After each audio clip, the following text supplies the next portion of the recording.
দেশের সার্বভৌমত্ব রক্ষায় যে কোনো পরিস্থিতি মোকাবেলায় সেনাবাহিনী প্রস্তুত বলে জানিয়েছেন সেনাপ্রধান এস.এম. শফিউদ্দিন আহমেদ।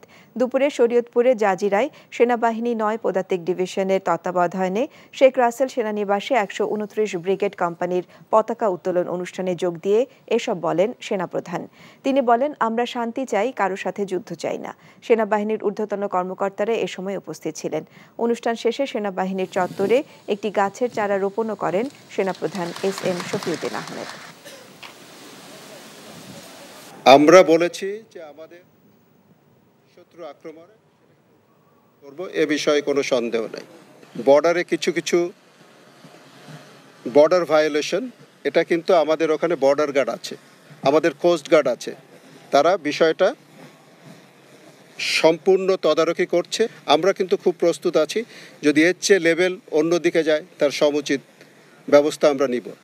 এখন জন্ম সনদ দিয়ে খোলো বিকাশ স্টুডেন্ট অ্যাকাউন্ট। নিজের বিকাশ নিজে কর।